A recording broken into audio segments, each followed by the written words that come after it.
1556-1570, he launched campaigns against Suris, Afghans and other neighboring kingdoms and caught Malwa and Gondwana. He suppressed his half-brothers' revolt, that is of Mirza Hakim and Uzbeks. In 1568, he captured Sisodia capital of Chittor. In 1569, he seized Ranthambore in Rajasthan.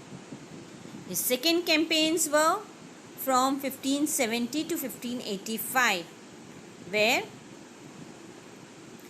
he defeated the rulers of Bengal, Bihar and Orissa and brought them under his control.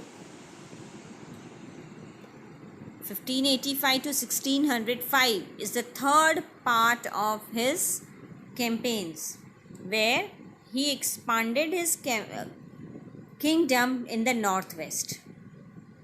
Kandahar was seized from Safavids. Remember Safavids, we have seen that Safavids were those who have helped Humayun to recapture Delhi. But here Akbar's relations were not good with Safavids, so he defeated them and captured Kandahar from Safavids. Kashmir also, then he got Kabul after the death of his half-brother, that is Mirza Hakim. Then he started his campaigns in Deccan. Berar, Khandesh and parts of Ahmednagar were annexed before his death. His son, Prince Salim, he rebelled against him, who came to be known as Emperor Jahangir, in the last years of Akbar's life. In 1605, Akbar died and Jahangir became the next ruler of Delhi.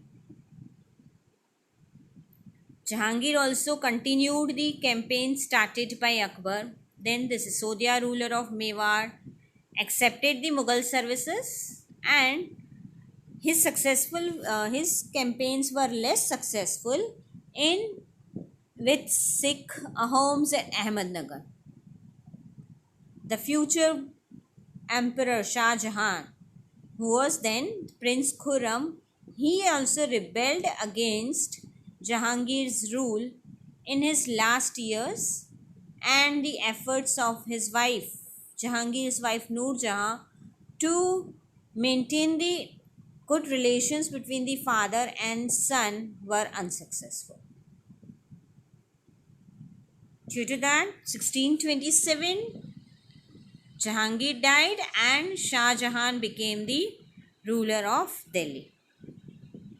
He also continued his campaigns.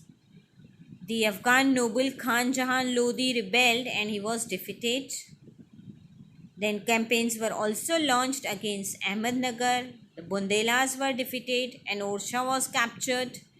In the northwest, he captured Balkh and Kandahar was lost. Kandahar, which was won by Akbar, was lost by Shah Jahan to Safavids. Ahmednagar was finally annexed to the Mughal Empire, and Bijapur, who also sued for the peace. 1657 and 58 were the last years of his life, where a war of succession started among Shah Jahan's son, and among them Aurangzeb was victorious. He got his other three brothers killed, including Dara Sukho, and not only that, he also imprisoned his own father in the fort of Agra, that is Shah Jahan. After becoming the ruler, Aurangzeb expanded the kingdom. Aurangzeb expanded his empire to a vast extent. He expanded, then Ahoms were defeated by him in 1663, but they again rebelled in 1680. Sikh were also the temporary successful campaigns against Sikhs. Mughal intervention in the succession and internal politics of Rathore Rajputs led to their rebellion.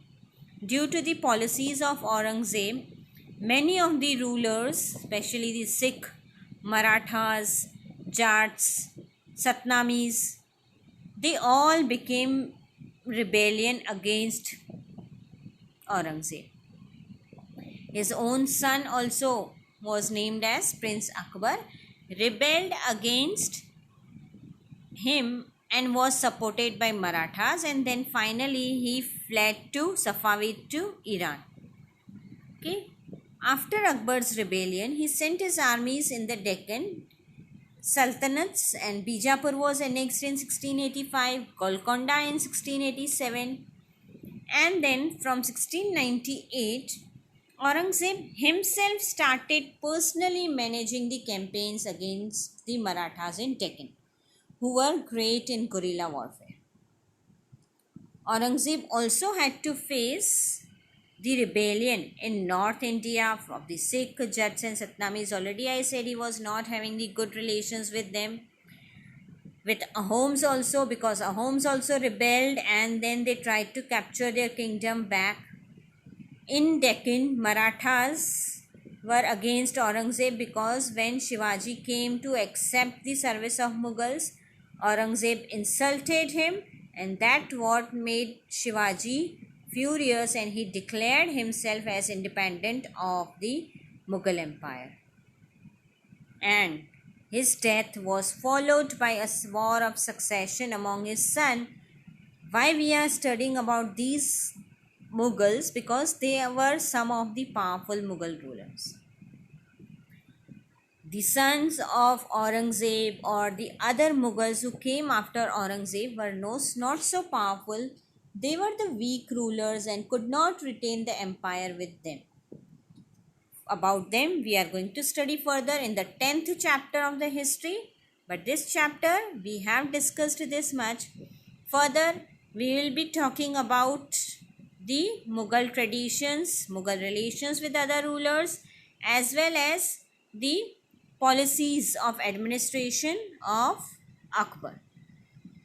That we will be doing in the next video of mine. Till then, goodbye everyone. Stay home, stay safe.